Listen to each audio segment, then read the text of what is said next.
a recent report that we released this morning, and it is our fourth Surrey and provincial and federal government red tape reduction report.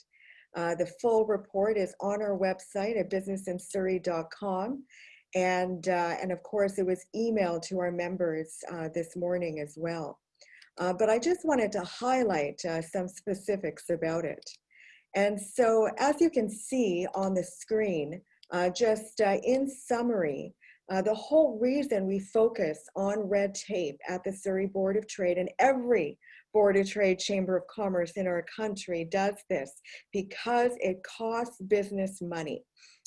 All of these filing of forms, the delays in waiting, the technology mechanisms in order to file forms, it costs business money. And so every single year we take a look at the pulse on the ground from our members and the business community on what is costing them money. And really the piece, the whole message is that red tape continues to spiral out of control in terms of compliance costs to business. In British Columbia, we used to have a red tape reduction minister, and perhaps we need to bring that back, perhaps at all levels of government. But just in summary, I wanted to just underscore that the impact of compliance, as you can see on screen, 82% of respondents reported moderate to major impact for businesses to comply. Number two, the financial costs of compliance, close to 65% determined that all overall costs have increased in the last 2 years. And every single day I get a call from our members saying, help me with this department within the BC government or federal government. I'm waiting for my permit to be approved, my mining permit, for example. Number three, time taken in to fill out forms. Over 70% of respondents found the time taken to comply has increased in the last 2 years. We need to get better, everyone. This really is a foundation and a pathway towards economic recovery to reduce red tape. Number four, filing taxes. Close to 15% are now outsourcing income tax filing. It's too complicated to deal with CRA. Agencies with the most red tape, over 85% identified CRA as having moderate to high levels of red tape. And close to 69% rated WorkSafe BC with moderate to high levels of red tape, even more now with the pandemic. The impediment to innovation. Innovation is the key to economic recovery. Close to 45% of respondents reported that compliance is somewhat to definitely an impediment to growth and innovation. This is down actually from 71% in 2019. Measures that would reduce red tape, 92% of respondents thought better communication and consultation with the business community needs to happen before you put in all of this regulation. It's the private sector that's going to drive economic recovery, everyone. And number eight, communication effectiveness at provincial and federal governments have improved. This is contrasted by the slight improvement in local government communication effectiveness. And so there you have it, everyone. It's in a nutshell. It is a 20-page report on our website and was emailed to our members. Very extensive report each and every year, and we use it for our advocacy to every single level of government. And it's important because we want to save business time and money.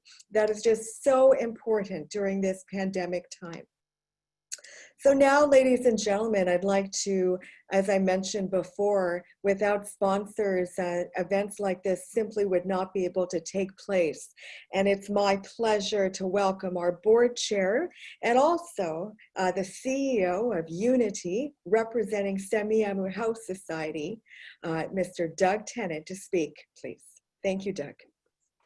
Great, thanks Anita, and welcome to the panelists and to the audience members. It's a real honor to be the community sponsor of this forum. Unity is a partnership of 3 not-for-profit organizations that supports people with disabilities to be fully included in the community. And one of our companies also builds and runs and owns affordable housing that is inclusive and reflective of the community. Chorus Apartments is an apartment that we completed in 2016. It's the image behind me. It's a beautiful apartment that is housing for seniors, for families, for people with disabilities, and for frontline employees of the businesses that are run out of Surrey. It's very important to us that employees who work in Surrey are also able to live in Surrey. We're currently working on our next apartment project, Harmony Apartments, which will be hopefully shovel in the ground in the spring of 2021. And I would invite anybody listening to me right now, if you want to know a little bit more about the benefit of having affordable and inclusive housing as part of your developments, please do contact me and I'd love to have a discussion with you. Thank you, Anita. Thank you so much, Doug. And I have to tell you, the not-for-profit sector and the potential that they have to create a purpose-built rental housing and housing for our market is absolutely integral in terms of economic recovery and our housing needs. We know in Metro Vancouver, by 2050, another 1.5 million people are moving into this region. And many of them are going to live, learn, work, and play in the South Fraser economic region. And Surrey is going to be the largest city in British Columbia, and we're very excited to be in this position as Surrey City Building Business Organization during this exciting time in our city. And the not-for-profit sector and housing developments in partnership with the private sector is absolutely important towards the future of our great city of Surrey. So now we're going to turn to our panel, and this is meant to be a dialogue. What I'm going to ask all of you to do while you're listening to each of the panelists is to type in your questions in the chat function. This really is meant to be a dialogue, and we'll get to your questions after all of the panelists have spoken. And I will get to those questions. If I can't, then we'll respond to them after the session is over. So I'm so pleased now to welcome your first panelists. Our first speaker is from the city of Surrey. He's the Business Transformation Manager for Planning and Development for the city of Surrey, the Surrey Board of Trade. We work very closely with this department within the city. Ladies and gentlemen, please help me welcome Jérôme Thibaudeau. Jérôme, over to you. All right, thanks, Anita. It's a pleasure to present to you today. I'm just gonna start my presentation. Here we go. So I've got for you a short presentation on the land development and how we are modernizing our business processes and how these improvements are helping to improve access to the services we deliver. One of the key drivers to our approach to streamlining our business processes and how do we invest in our continual improvement process is a data-driven approach. We have a wealth of information in our system, and using tools like Power BI, we're mining that data in order to give us some insights to inspire action. A good example of this approach is our work recent work in the trade permit portal. As you can see on the screen, the majority of the electrical and plumbing permits are submitted to us online. And when we dig deeper inside of that data, we find that a significant amount of those permit applications are submitted when during outside of our regular business hours of Monday through Friday, 8:30 to 4:30. This graph here, despite our commitment to going online and also the level of investment that we're putting in. In light blue, we have the electrical section nearing 100% online permitting intake. We've done lots of investment in that area prior to 2019, But in January 2019, we shifted our focus to look more at plumbing permits. And at that time, we only had 18% of those permits being submitted to us online. But through a series of investments, ranging from contractor education, making new functionality available, education and marketing, we're able to shift that trend so that now we have 76% of those permits that come through us online. When we look at when they're submitted, definitely Monday to Friday during the regular work days when we get the most intake, but we get 40% of our intake is when our staff are not at work, right? Particularly here around 7 a.m. and after 8. And on the weekend, we get the most intake on Sunday, particularly around 10, 11, and after 7. Going online has many advantages. We want to go that way. It's a strategic investment for us. We see a reduction of errors and incomplete application. Anita, you're talking about the time it takes to fill in forms and the back and forth. Going online, it definitely helps to reduce some of that, which then leads to faster issuance. Our staff have to do less back and forth with applicants to correct applications. So then we have more capacity to deal with the request. We see improved transparency and accountability. The data is available both for our staff and for our applicants. We see increased flexibility anytime, anywhere permitting. You can use a smartphone anywhere in the province and submit a permit request to us. And overall reduce costs, right? Reducing printing costs. We're able to intake those requests digitally. There's no transportation of plans and documents, and you don't have to visit City Hall in order to submit your application. Now, COVID has had a significant impact on our digital transformation journeys, forced us to accelerate our rate of development and innovation here at the City of Surrey. Thankfully, we have a very good IT department and really good leadership, and our staff have that culture of innovation and service, and we're able to leverage a lot of the existing tools that we had at our disposal to maintaining business in the world of COVID. An area that's been impacted tremendously is, of course, our service counter. City Hall moved to an appointment-only system in March, and we leverage our innovation capabilities and quickly enabled a call center. We digitize all of our application forms. We're allowing for those applications to be submitted to us digitally using a Dropbox or an email, and we enabled credit card payments. When we contrast these two models together, we have the in-person model and the contact center model. We see many advantages to going online in making our services more accessible. Right? The first thing you notice is an increase in touch points. But what we've noticed is actually a change in the way that we engage with our clients. As opposed to being a face-to-face transaction about, previously about 3,000 visits per month, now we get more synchronous communication using calls, using emails. We see improved wait time in terms of if you call a call center right now, you'll wait an average of 1:20. Of course, that's depending on the time of day. It's still very good. The big advantages that we're seeing is now we're taking more and more plans and applications digitally, and there's significant a reduction in costs in doing that, remote payment capabilities as opposed to taking cash and checks and debits. And overall, 14% of our email comes in after hours, adding to that flexibility to interact with us. I talked about how we're taking more plans digitally, and our staff have done some great work in that area. It's a great step forward. I'm not going to say that we're able to process everything digitally currently, but we've made great progress in that area, and we're seeking to improve that in the near future.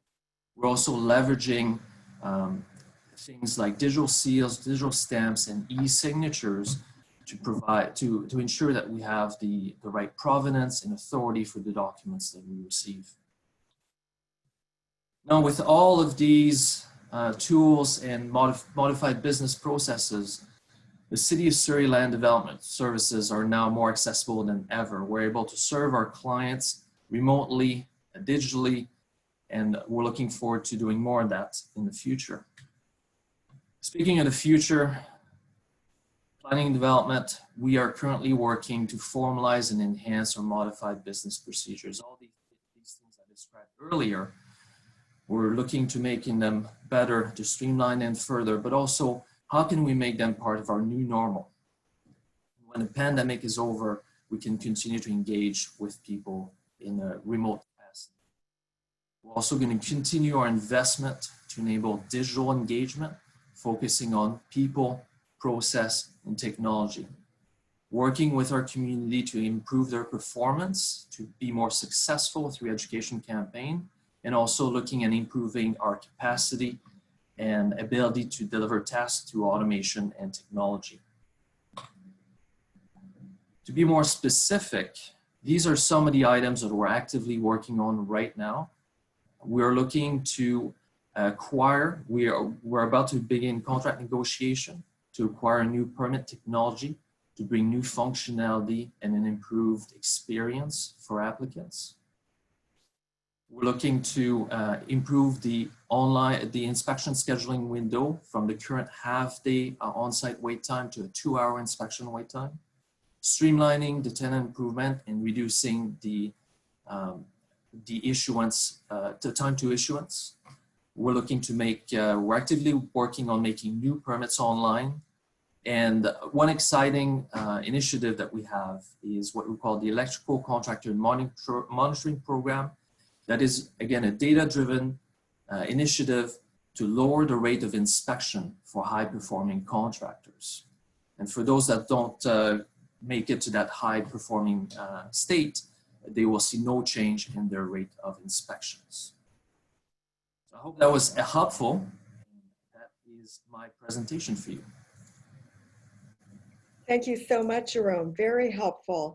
And the City of Surrey during this pandemic time, they have been very innovative, digital transformation at its best, and they have been recognized provincially in terms of processing permits just at lightning speed in comparison to pre-pandemic times. So thank you so much, Jérôme, for your presentation. Just a reminder to everyone, please type in any questions or comments in the chat function. So our next speaker is the very entertaining and very educated and amazing Ozzie Jurock. He's a fellow of the Real Estate Institute of Canada, and he currently holds several positions: president of Jurock Publishing, founder of the Real Estate Action Group, and chairman of Jurock Case Investment Realty. He's a best-selling author, and he's known as one of Canada's leading business motivators. Ladies and gentlemen, please help me welcome Mr. Ozzie Jurock.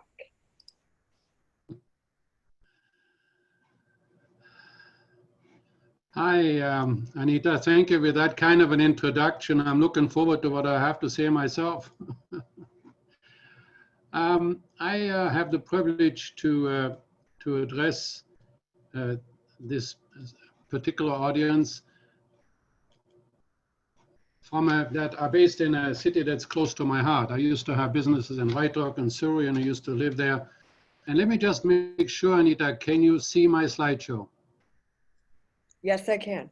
Okay, so I'm always a great look by condominiums there.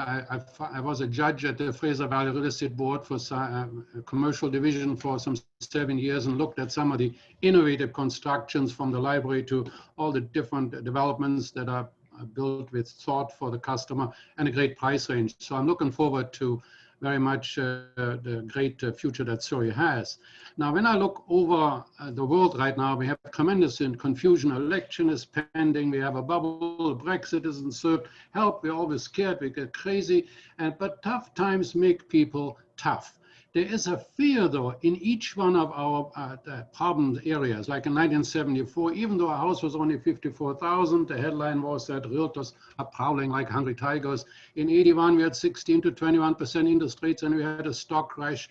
The savings and loan crisis closed 1,100 banks in the United States, and so on and so on and so on. And yet, after each crisis, real estate values soared. After each stock market crash, within a year or two, we recovered. In fact, if you look at the slide here from the mid-1977 to 2016, where we go from the mid 75,000 average price to 1.8 million, we've had an unrelenting increase in value. But people say, Ozzie, this is a pandemic. It's not the same thing.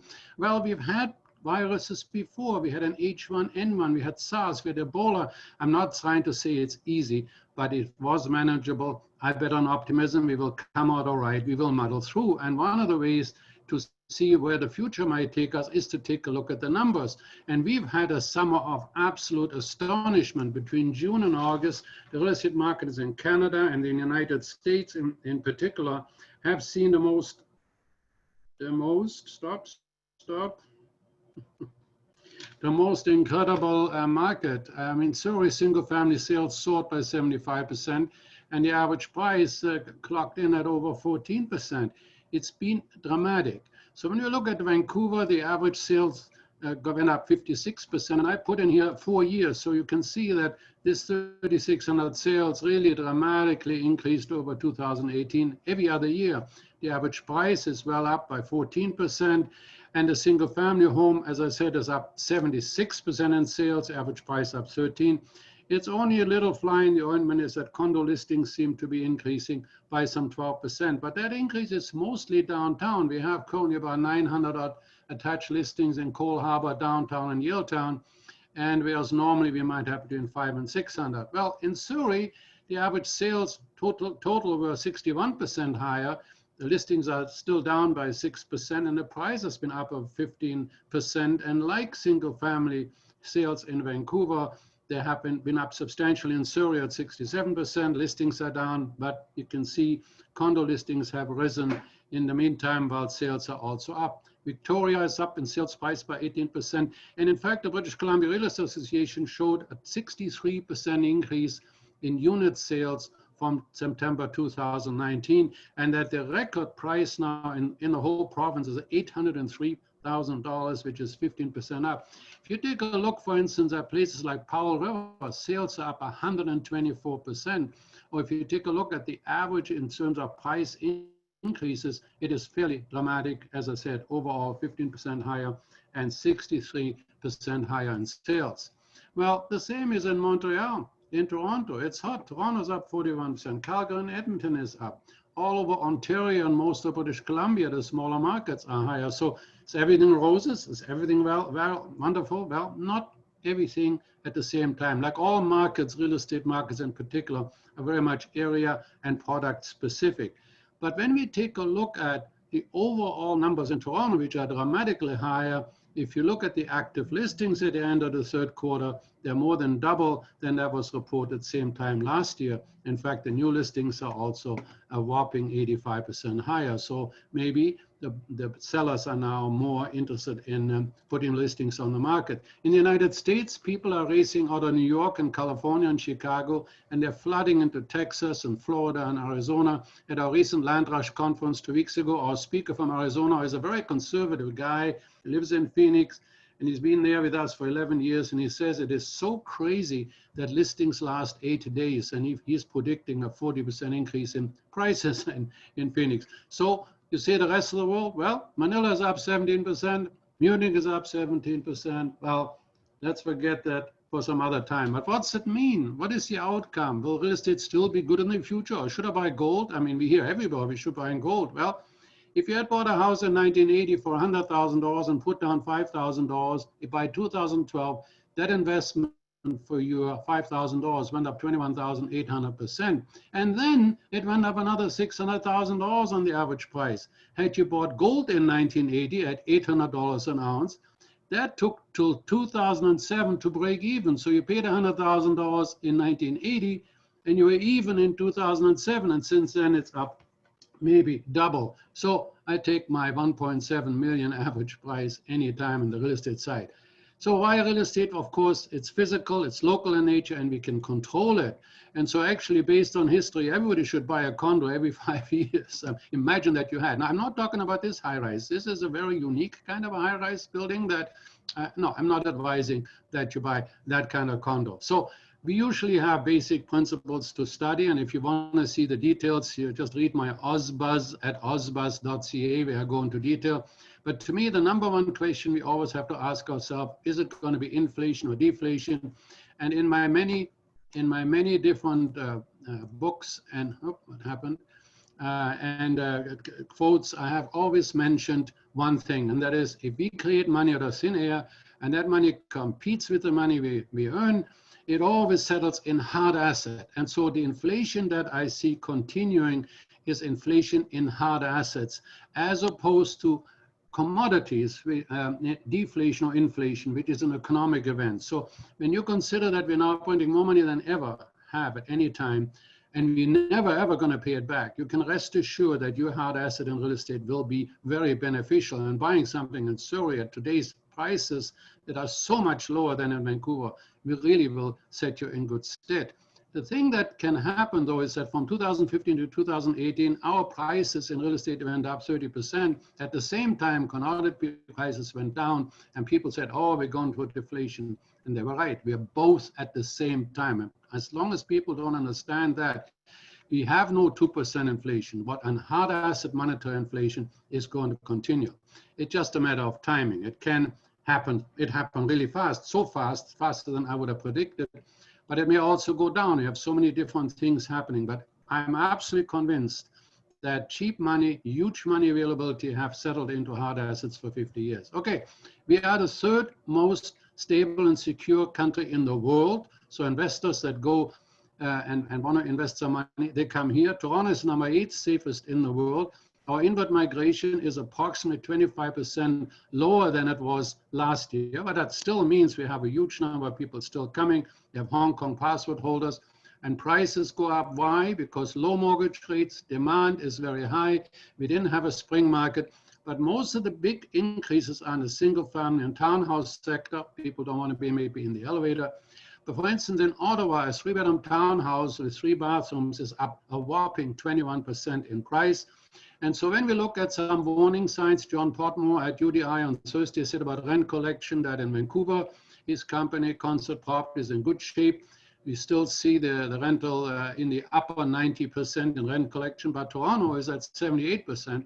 But he says it's probably because a lot of the buildings are close to school. But the thing is that condo listings are rising in the inner cities, mostly in the studio and 1-bedroom area in Vancouver and Toronto.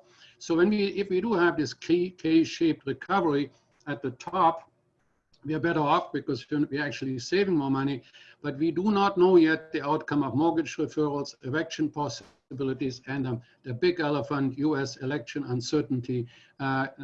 We know I prefer either Trump winning outright or Biden winning outright, but clear victories, and then we can get working with any government. But the likelihood is that it's a tight contest and no suggestion or resolution for a couple of months, and that's not so good. So finally then, the good news is Surrey is on pace to become Metro Vancouver's new downtown. We have Netflix coming. It's in Burnaby, but they're actually filming in Surrey. 60 movies are starting. Amazon and dozens of other American companies are tired of US cities, tired of the violence and the problems, and they're coming here in droves, which means employment. We have 1,200 people a month coming to Surrey already. We're going ahead with British Columbia's 2nd medical school at the Surrey campus. The SkyTrain extension at $3.1 billion. Mr. Horgan said he would add $1.5 billion to speed it up. And we have a lot of transit-oriented developments that rock, which is, I think, absolute need is for people that get out of town and go from Vancouver. They need to have transit-oriented developments. And so if you have inflation in hard assets, immigration is still running high. We rank the number 3rd country in the world. We have buy warehouses for the inner city space for online shoppers. Use your live workspace for warehouse storage. Look at your real estate to house the moving industry. Find sets for them. Amazon hires huge employees and they need places to be. And so live your life with energy, enthusiasm, empathy. Don't worry, live life large. And if you can't, have some Irish yoga. That's hilarious. Thank you so much, Ozzie. Always entertaining and just a wealth of information showcasing the strength of the city of Surrey. Our next speaker is Mr. Michael Geller. He's very popular in the Metro Vancouver area, a Vancouver-based architect, real estate consultant, and property developer. He also serves on the adjunct faculty of Simon Fraser University, and he's an affiliate of the University of British Columbia's Masters in Urban Design program. He's been honored as a life member of the Architectural Institute of BC and a fellow of the Canadian Institute of Planners. Ladies and gentlemen, please help me welcome Mr. Michael Geller. Thank you, Anita. I have to say, I thought Ozzie's presentation was so interesting, but he went so quickly. I'm tempted just to say, Ozzie, you can have my 10 minutes and give that presentation again, but maybe you'll do it at the evening. I have to say, this is my third presentation. For the last 2 years, I did it with Ozzie. When we were told that there were going to be 5 of us and that we had 10 minutes each, Ozzie and I both acknowledged that we couldn't talk for 10 minutes. And we agreed that we would just simply take 20 minutes and speak at the same time. And we would have done that, except that we couldn't decide on whose slides to use. So we're going to do it this way. Anyway, it's a pleasure to be back. As I say, I always enjoy listening to Ozzie. And indeed, I even wrote about it a year or so ago. I think the fact is, Surrey is where the future is. Although I must confess, when you first came up with this slogan, you know, future lives here, I said to Diane Watts, you know, that's not right. It's not just live here. The future works here. The future should be here. And indeed, I think we're starting to see it happen with the many developments that are underway, including a fair amount of office space along with residential and retail. Now, what I'd like to do is look a little bit at what is the future of Surrey, and especially in light of the pandemic. And as I note here, there really are 2 kinds of forecasters. And I think both Ozzie and I, we fall into the first category. We know that we don't know. That we've all been reading a great deal about what might be the impact of COVID on real estate markets, residential, commercial, office. And the truth is we don't really know. But as Ozzie said, we can look to some degree at the past, and that's something I plan to do in the time I have. But it is interesting to go back and look at what were the prognoses back in March, April, when we were first really hit by this pandemic. And there's no doubt that the general consensus was that the markets were not going to do very well, and I certainly agreed with that. What was most interesting for me was that my former employer, CMHC, was extremely negative about the outcome. But the fact is, as Ozzie pointed out, and I think as probably everybody watching this knows, that in fact, those prognoses from back in April have not really turned out. That indeed, not just in Surrey, but across Canada, real estate has rebounded. And one of the things, though, that I noted in this REMAX report, and I tend to agree with it, is that the Surrey market is reinforcing its reputation as a relatively safe bet. And it is a safe bet because there are people coming here, and people are coming here because it's beginning to offer a broader array of amenities and more affordable housing choices compared to other areas. But the fact is, while we can look at what has happened over the last 4 months and see things are generally improving, as our investor advisors always tell us, and you know what's coming, past performance is not indicative of future results. And you just have to look at what's happened to the stock market in the last 3 days to realize that what happened in the previous month has not continued. And so we do have to, I think, be a little bit more cautious as we look to the future. That said, we also have to look at what has happened in the past. And I found it interesting, like Ozzie, to look at what happened after past pandemics. One of the interesting things is at the end of 19th century, when we really did, the world did experience some terrible epidemics, that led to some very interesting planning decisions in major cities around the world. And I wasn't aware of this, but for instance, Central Park in New York was created at that time because of a belief that one of the ways to deal with pandemics was to expose people to more public parks, outdoor, and so forth. And I think we're having that conversation today. I was interested to find this park proposal, the ultimate in social distancing. Anyway. One of the other things is past pandemics led to the construction of improved sanitary facilities, water supplies, sewage treatment, and so forth. And I happened to see a television show about this pumping station in London.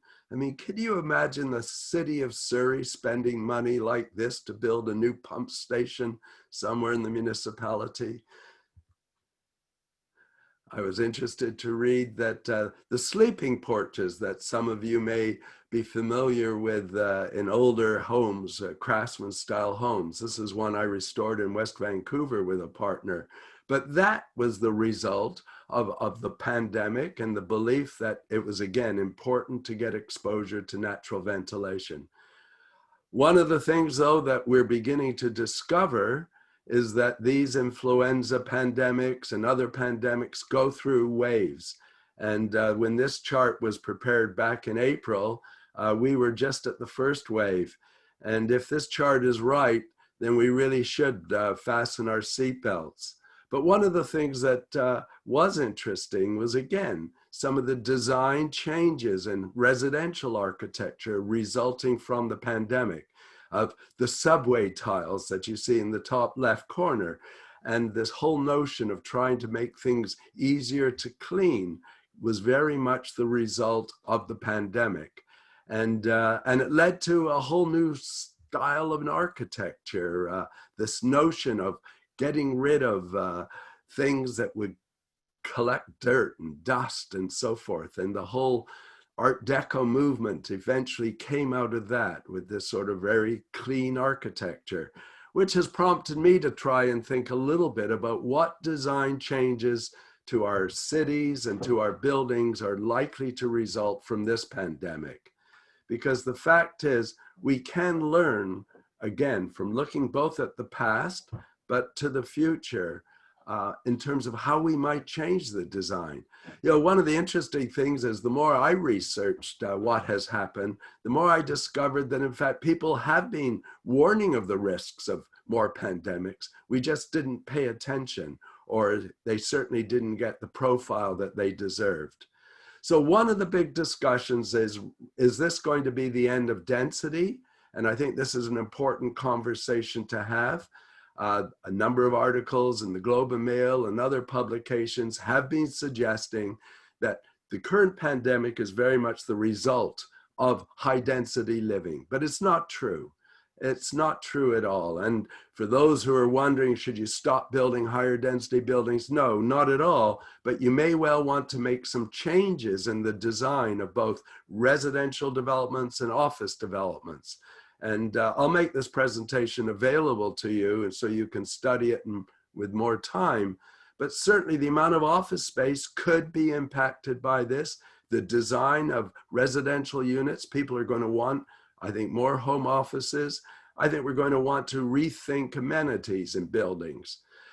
As I reflect, though, on what's happening, I had to think that the city and the region are essentially becoming like one giant live-work building. We're all working and living in the same place. And the question is, of course, is that going to continue? As I look, though, at the design of cities, I can't help but think that what we've experienced for the last 6 months, working at home, using Zoom and Microsoft Teams, is going to change both the design of cities and where people live, because we don't have to live right next to our office space. The other thing is, I think we're going to see changes in our public infrastructure. As the headline says, crises often accelerate change, but changes that were already in motion. And I think that's what we're happening. And so we will see, excuse me, more wider sidewalks, more outdoor patios, and certainly more bike lanes, and a greater emphasis on a more sustainable, a more resilient type of city. And I think that this is something that has already been happening, but it's going to happen much more. So as I approach the end of this presentation, let's quickly look at what changes in housing layouts and automation may occur. There's no doubt that more and more of us are going to want to have home offices, whether we're living in a single family house or whether we're living in a small apartment. And even with a 600 square foot apartment, there are ways to reconfigure it to make a more useful home office. One of the things that I've been interested in, I've been working with a company called Lumen, which looks at how to make better use of balcony spaces by installing these retractable glass panels, which when the weather is good can be completely opened up. But when it's not so good, you can close it up. It's not sealing like an interior space, but it makes that room more usable. And I see that as a potential office space. And I'm pleased to say we're in discussion with planners at Surrey with the hope that they will allow the installation of this without it counting in the FSR. At the moment, amenity spaces don't count in the FSR, and we can expect them to change. Expect to see business centers and apartment buildings similar to the business centers you're familiar with in hotels. Here's a new idea, as somebody introduced me to, the idea of a TikTok studio as an amenity in an apartment building. Now, that's not a direct result of COVID, but it's a result of the way we're changing our attitude towards technology. Another thing that's changing is our attitude towards pets in high-rise living. And here's another amenity that I expect to see a lot more of as more and more buildings are being designed to accommodate people with pets. And if you're in the city of Vancouver, you'll know that our council, in fact, is asking the province to prevent landlords from restricting pets, which I think is absolute nonsense. But that's not the only thing that the City of Vancouver Council is doing that is absolute nonsense. So to conclude, not everything is going to change. Although there's one thing that is changing in Surrey, and I may talk about this a little later. I was once a director of the Surrey City Development Corporation. I resigned because at the time, I was concerned that we were competing unfairly with the private sector, and we were not really truly representing our mandate as a public development corporation. But I was actually shocked when I heard that your mayor and council wants to wind it up and fold it as a line department.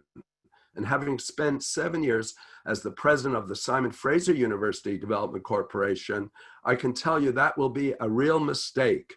It'll expose you to liabilities, and it will not be as effective as the SCDC has been over the last few years. So with that, I hope I've given you something to think about and look forward to any questions and comments you might have. Over to you, Anita. Thank you so much, Michael. Always a wealth of information and perspectives. I wanted to just say to you that the Surrey Board of Trade, we're not saying that the future lives here. The future is already here. Surrey is an opportunity city. That's the tagline we're using. And your next speaker, Mr. Charan Sethi, he's the founder and Chief Visionary Officer of Tien Sher Group, and he is creating that vision and making sure that there are opportunities in the WHALLEY area. And please help me welcome, ladies and gentlemen, Mr. Charan Sethi.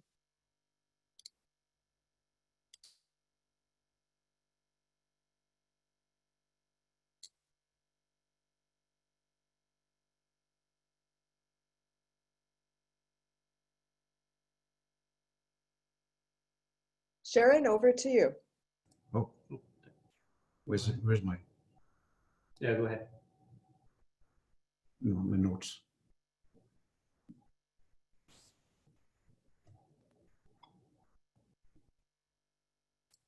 Hi, good afternoon, Anita, and everybody. I would like to first thank Surrey Board of Trade and Anita, you and your team for this wonderful event. You've continued to work throughout the pandemic situation, connecting and updating and advocating for our membership. And it's been a challenge all the way through, but you've handled it really nicely, like a lot of the other business people have done this. And why invest in Surrey? There's always a question that's asked of me many times over. I've been investing in Surrey, WHALLEY mainly for the last 15 years. And there are 10 major reasons that are there already. It's recognized as one of the top places to invest, amongst the fastest growing cities, rapid transit connected, geographically center of Metro Vancouver, designated as second metropolitan core within the Metro Vancouver. Affordability and value, that's a big one for us.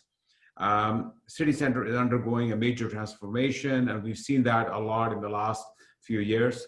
Emerging educational hub and healthcare hub, diverse park and recreational cultures. So it's been a wonderful journey for us, especially with about 1,400 people moving into Surrey each month. And also offering a very large amount of industrial base, and which is creating a huge amount of jobs in Surrey. As noted, with the 1,400 people moving into Surrey each month, the major increase taking place actually has been WHALLEY. And you can see it from this graph that it is basically leading in all other areas, and will continue to do so. Also note that WHALLEY is very centrally located at the center of the Lower Mainland, with easy access to highway and transportation systems. We're so well connected that we can travel pretty much in any direction from WHALLEY. With a matter of about half an hour, you can be there. You can hop onto SkyTrain to MAINLAND Terminal in about 45 minutes. And it's really well centered. WHALLEY has been the focus of homeless, but in reality, East Vancouver has much bigger problem. City, with the help of provincial government, has managed to house most of the homeless in temporary shelter or permanent housing, as well as providing other much needed services. In reality, there are more than 1,300 new residents just in our developments, just the Sher development, so what we've developed so far. There are more jobs than ever before, more opportunities for developments to happen because we got a huge amount of land base in the city center. More opportunities for creating jobs and commercial spaces, which makes the whole area much more vibrant. And so it's moving quite nicely. As a developer, we have experienced a huge opportunity for our company to continue acquire more land for our future development, simply because we have experienced absolutely amazing results from what we've done in the past and what we see and what is coming at us as well. What you see in the light areas is our development which have already been built. And what's coming forward is highlighted with the red outline. So that's basically, jokingly in my office, I call it downtown WHALLEY. And it is about anywhere from, WHALLEY station is about 2.5 minutes away from Flamingo and Quattro is about 5 minutes walking distance, which is absolutely amazing for ease of public transportation. And as more and more people get out of their cars and use public transportation, it's a fantastic opportunity for us. Our developments are located within walking distance, as I say, and offer so much access to everywhere.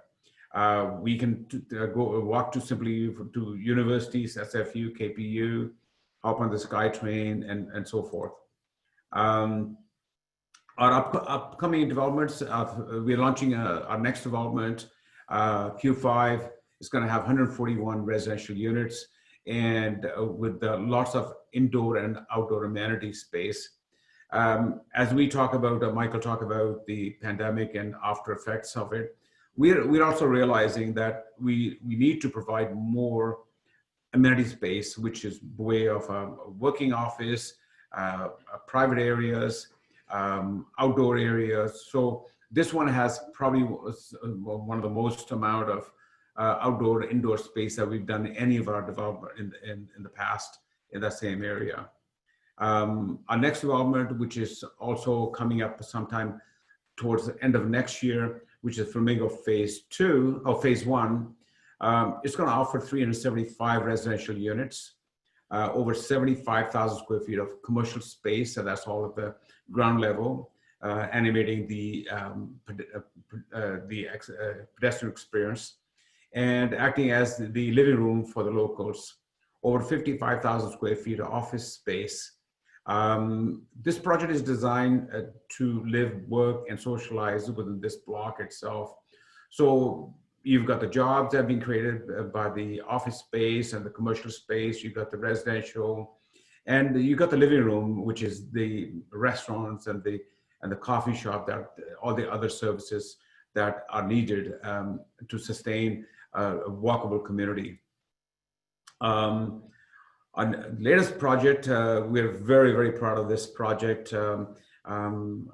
It wasn't an easy decision for me to acquire, so I've called Mr. Guerrera and Ozzie Jurock about their advice as to what I should do.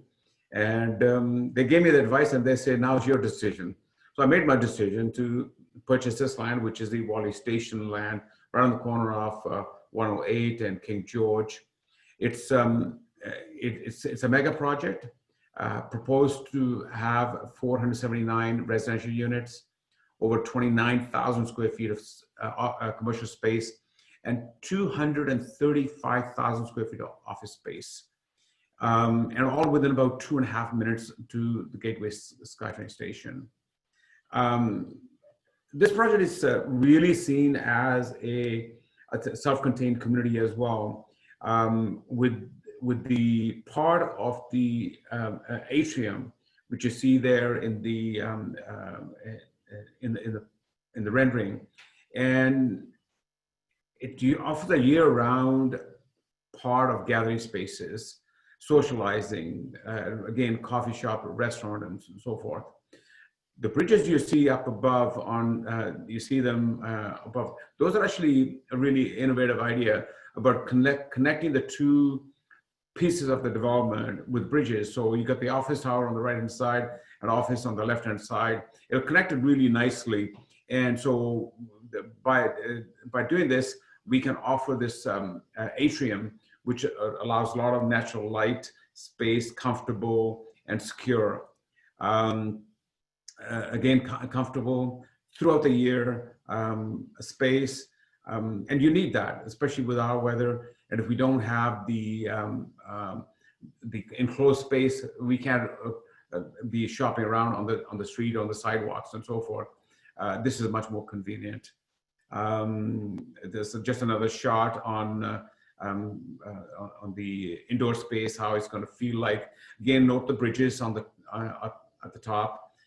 That's connecting the office space. So if somebody wants to lease out 10,000 square feet, they run out of space on that particular floor. They don't want to go next floor. They can simply lease or buy a space across the hallways.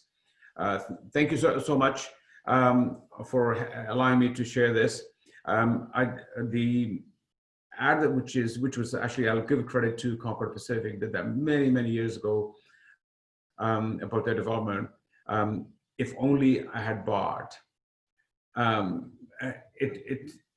It serves its purpose so well that I show it everywhere I can, because it's just a reminder for everybody that look for opportunities where there are opportunity. And Surrey, WHALLEY, it's an absolutely amazing opportunity. We've experienced that for the last 15-16 years ourselves.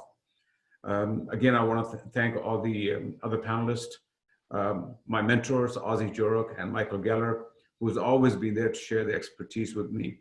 And of course, Anita, Surrey Board of Trade and your team Thank you so much for allowing me to be a participant on this event. Thank you so much.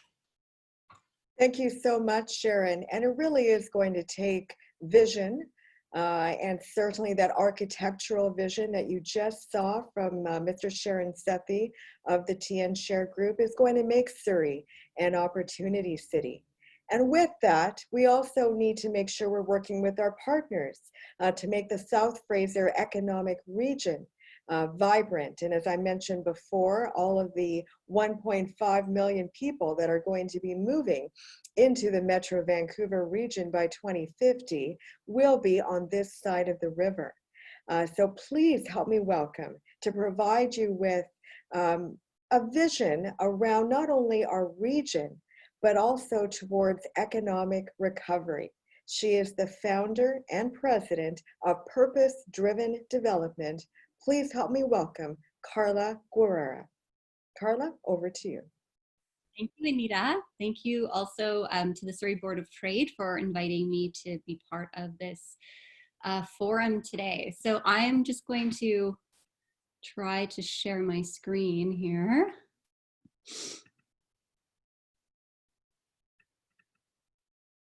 Can everyone see that? Yes. Okay, great. So yeah, I'm the founder and CEO of Purpose Driven Development and Planning. I've been leading large complex real estate development projects across Canada's top markets for the past 20 years. And I've had the opportunity to lead over $1 billion in real estate projects. So the company that I founded is really focused on for the past 2 decades, has partnered with developers, governments, municipalities, First Nations, and nonprofits. And we are really focused on working with our clients to unlock potential, create value, and transform communities. These are a couple of our projects right now in play. And our mandate is around unlocking potential for redevelopment to create communities where we all can thrive. And that really means bringing a triple bottom line approach to development for investors, for cities, for communities, and for the planet.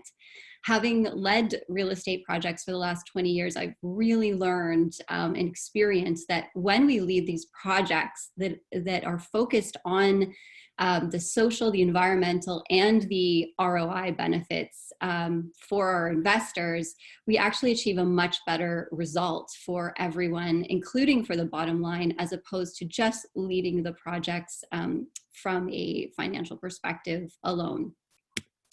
So here are some of the projects that I've had the opportunity to lead. The West Donlands in Toronto, which is a large 80-acre former industrial master plan that we transformed into a new mixed-use community. We're going to talk about that in this presentation a little bit. The Prescott, which is in North Vancouver, is the head office for Blue Shore Financial and 84 residential units as well. And some other projects that are transit-oriented and master plan focused as well. So when it comes to Surrey, you know, we've talked a lot about Surrey as an opportunity city, and we really believe that the benefits are there for the development industry to work in partnership with the municipality to unlock these opportunities in a much more profound and impactful way than we currently are. There's kind of 3 opportunities that we believe exist to do this. And the first is about working more collaboratively together to achieve win-wins on both sides.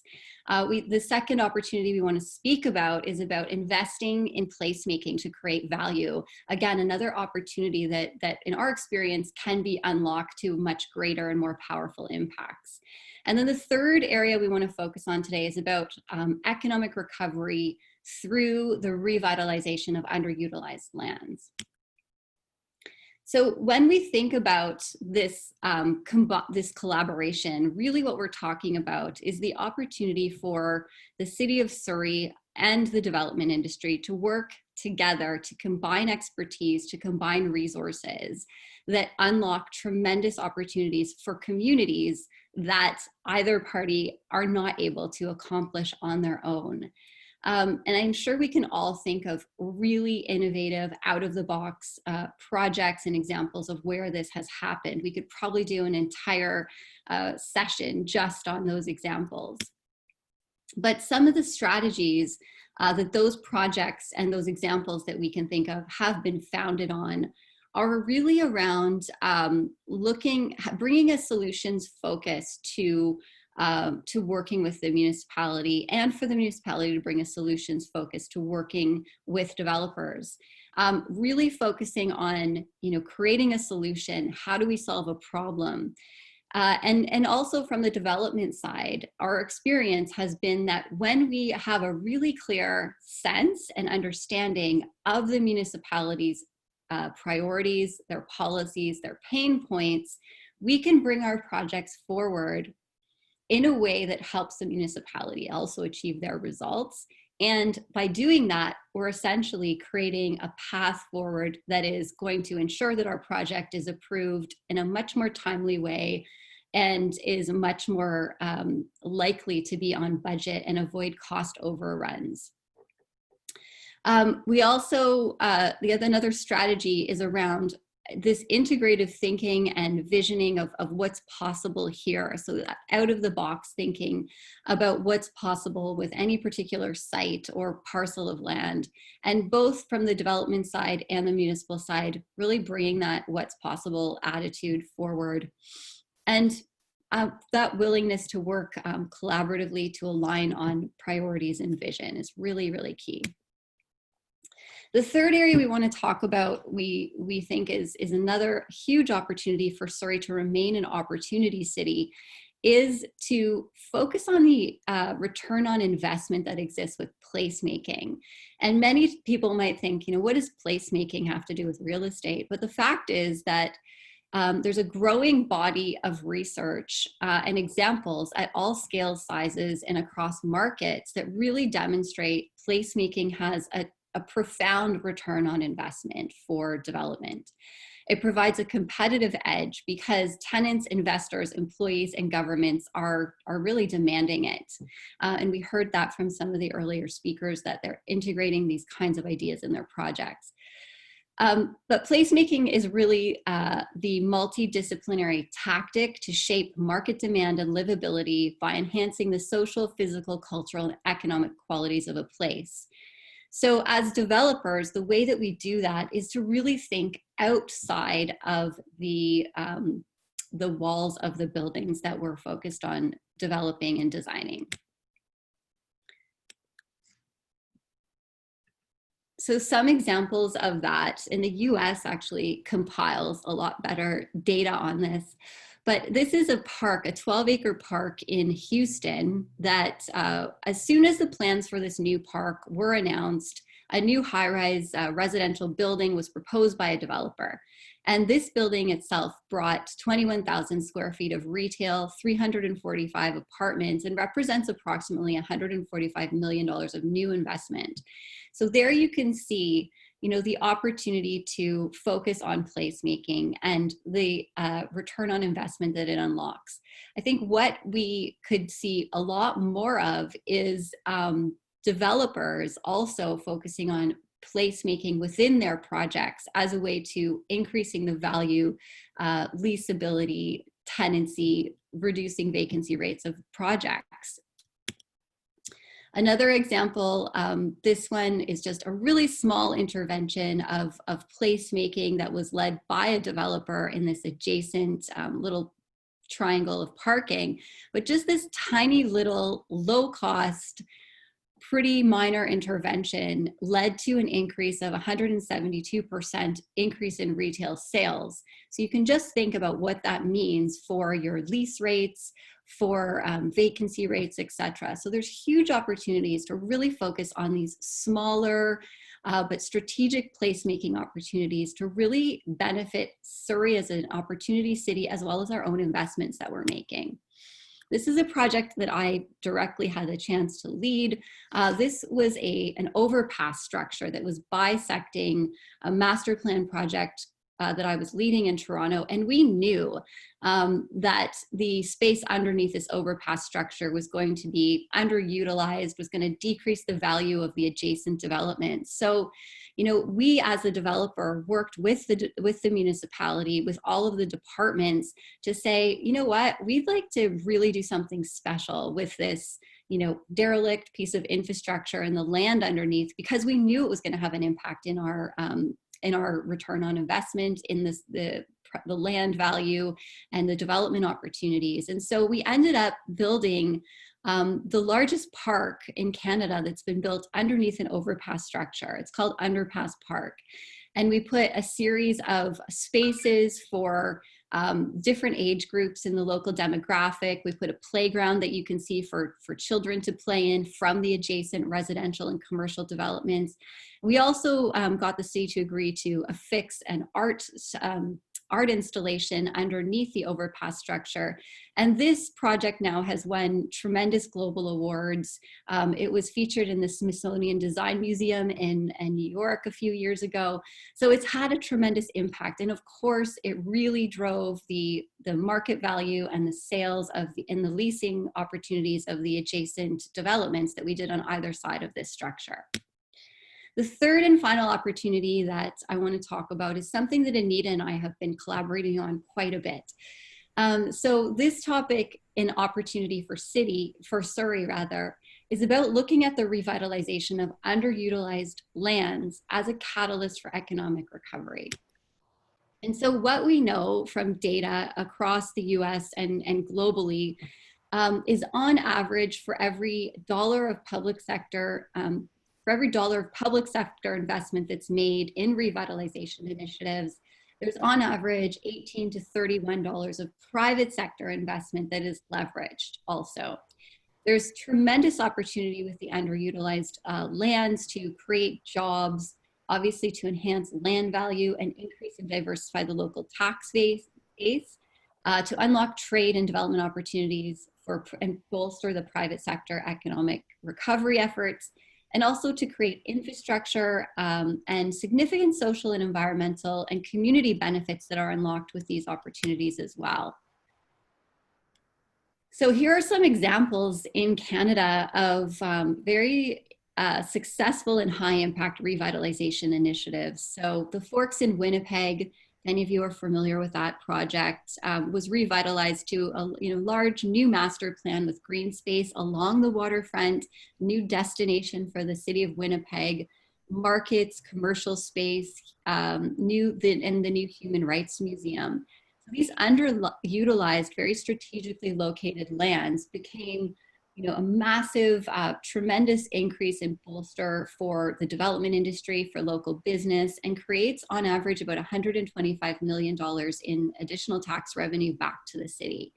And huge public-private sector partnerships are required to bolster these kinds of projects and make them successful. The West Don Lands in Toronto was a project I led. I will speak a little bit more about the impacts of that. And Olympic Village in Vancouver is a more close to home example.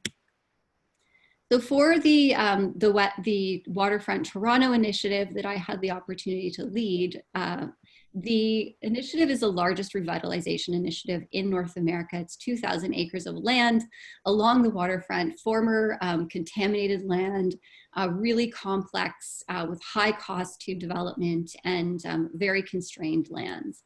So an organization was formed in 2001 called Waterfront Toronto to focus on the revitalization and redevelopment of these lands in partnership with private sector developers acting as a master developer. And what was really interesting, and our CEO at the time said, not only is this revitalization generating a great waterfront for the city, but it's an economic engine in and of its own right, fueling growth and creating jobs. And these projects over and over across Canada and internationally continually demonstrate those huge economic impacts and benefits and are very strategic right now as we're in this phase of economic recovery post-COVID. So the impacts of this investment into the waterfront revitalization in Toronto to date has generated about 16,000 full-time years of employment, $3.2 billion in gross economic output, in phase 1 of 4 alone has generated $650 million in revenue back to the shareholders and unlocked in the surrounding lands $10 billion in unlocked development potential for landowners and developers. And obviously significant tax revenues through construction and annual tax revenues to the city alone.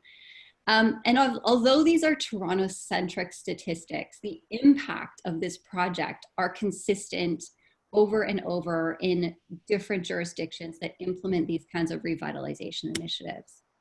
I'm also now currently newly on the board of the Thames Estuary Growth Initiative in the UK. This is the largest growth initiative in the UK, focused on recovering the economy post-Brexit and post-COVID.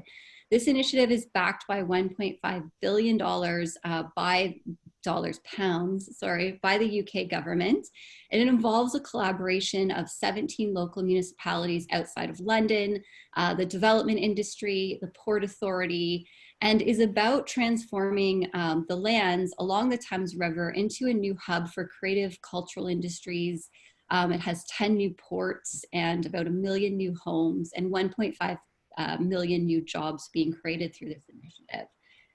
And so what Anita and I have been collaborating on is looking at the same kind of opportunity for Surrey and for the municipalities along the Fraser River, to really look at this multi-jurisdictional impact initiative that focuses on revitalizing the underutilized lands along the Fraser River to achieve economic recovery. So this obviously would be a very large-scale revitalization strategy. It would involve a partnership between public and private sector, as well as industry, as well as the Port Authority, as well as local First Nations.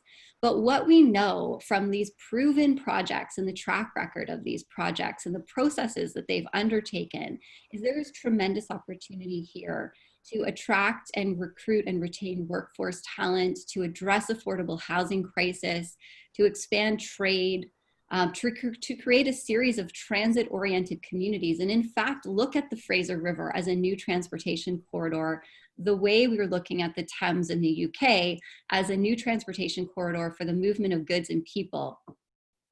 And this initiative is really about creating vibrant innovation districts, new community, social, and cultural destinations along the waterfront on these underutilized lands, with new amenities and opportunities for education, training, diversifying our workforce, and really building capacity for skilled labor and innovation in the workforce.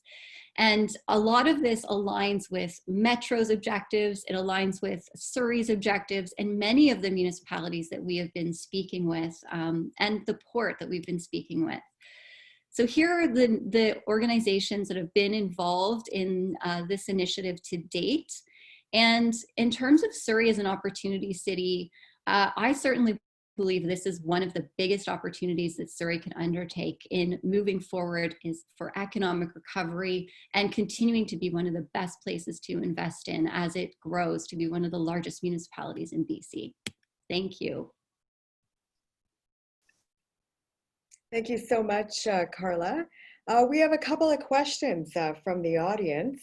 If everyone can turn their video on, please. One of the key aspects of the development community and partnerships with the city, and Carla actually spoke about this, is arts and amenities.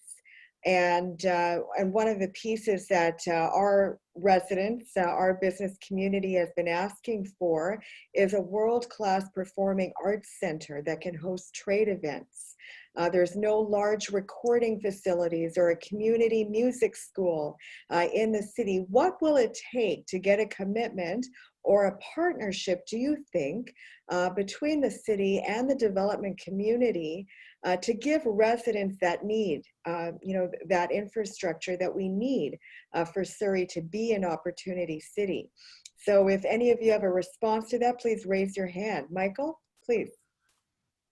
At the end of my talk, I mentioned how disappointed I was to hear that the Surrey City Development Corporation was being wound up, because that is precisely the type of facility that could be created in a partnership between the government, the private sector, other public funding. And when you have a development corporation with the kind of skills represented both by staff and by the board of directors, that's how you can make these sorts of things happen. I mean, we have seen examples. We can all look at what happened in the city of New Westminster, where they tried to combine public facilities with development. And it didn't, I mean, there's a facility there, but it was a failure, certainly from a financial point of view. Wonderful for my friend Joe Siegel, who purchased the completed development. So I would simply say, by bringing together the private sector and government and the city of Surrey, using this sort of knowledge and skills that something like a development corporation can have is one way to achieve. The other way, of course, is simply to let the private sector know that you're looking for this kind of facility, and for the planners and the members of council to try and encourage developers who are coming forward with major projects like Charan and others to perhaps consider partnering on that type of facility. Maybe Charan can comment further. Sharon, do you have any comments on that question? No, I don't have any comments right now. But our development, the WHALLEY station is in progress, and we are waiting for feedback from the city on what we have proposed. So we'll see what happens. That's going to take about another 3 weeks before we get the comments. So I'll wait for that before I make any further comments. Any other feedback, speakers? Yeah, I'll just mention, I mean, I second Michael. I'm a massive proponent of development corporations as well. I mean, Surrey wrapping theirs up now. It's unlikely there'll be a new one implemented soon, given the, the investment and resources required to set that up again. I don't expect that to happen in Surrey anytime soon, but there is a growing interest in development corporations with other governments, institutions, First Nations. So I do believe in those vehicles. I think they're really powerful. But I think the one really, really important consideration to have an initiative like that go forward is that council needs to be clear on that being a priority. Because developers come forward to the municipality with amenities, with contributions, and willing to do things to enhance the amenities in their neighborhoods or across the city. But if council isn't clear that that's a priority, that's not something they're going to ask for. And they'll be more reactive to, a developer proposing a daycare or some other amenity, unless the city and council is very clear and strategic about that being a priority for them. So I do believe that's completely possible, but it needs to be identified as a priority of council. The second question that I have is really, I think, for you, Jérôme, is there an opportunity for the city to offer lower cost or no cost electrical permits for LED retrofitting projects where one-for-one replacement takes place and no other alterations happen? That's a question from Michael. Great suggestion, something I can definitely bring forward to our leadership team. How can we influence the development and sustainability through our permitting fee, which is one of the aspects in the overall picture. And also our focus, I mean, fees is definitely something to consider. And also how can we provide other incentives to do that triple bottom line approach, and also regarding efficiencies and how we can streamline those permits going forward. Time is money, I think is the expression there. So definitely we can consider that. Any other comments about sustainability, the whole piece around development and, lead building as well? Sharon. Yeah, I've got comments regarding the sustainability, especially like the step codes. Step codes are being brought in for all the good reasons, but I don't think there's enough data or expertise behind it to actually build the building that they've asked us to build. So we're experiencing some huge setbacks in trying to get information. How are we going to build this building? And one of the things which was never, the development community was not involved in, at least I wasn't, and I don't know who else was, is that when you're building these step code, step 1, 2, 3 buildings, the cost is so much. One hand, the cost is increasing by the day. The other part is we're bringing these sustainabilities initiatives, but the costs are not evaluated, and the benefits versus cost are not evaluated. We are going to be starting a building early next year, and we're going to be facing with step 2, and the cost, we just kind of started analyzing it. We're going to be facing about 15% increase in our construction cost. And there isn't anybody out there, at least, I mean, I'll raise my hand now, if there's anybody out there who's willing to show me, teach me how to build these buildings at an affordable price that we can still offer affordable product out there, because everybody's crying out for affordable product. So I'll leave it at that. My final question is over to you, Charan, from the audience, is how do you see your company dealing with protection issues as it relates to pandemic, like COVID-19 in multi-residential developments? How would you change or alter your designs now? There are several things we're looking into right now. Like a first building which is coming up, which is Q5. We are looking at a lot more amenity space, open space.